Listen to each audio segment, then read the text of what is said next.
आधाया गनवाया माँ गोबरेली पावेलू गोबरेली पावेलू आधाया गनवा कैलू जोग सुनाया माँ हो आधाया गनवा कैलू जोग सुन मम्मी हो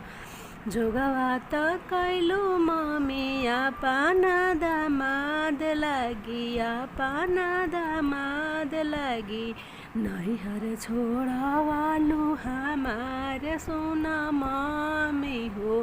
नैहर छोड़वालू हमार सुन मम्मी हो जोगवा त कैलू मम्मी आपन दामाद लागी आपन दामाद लागी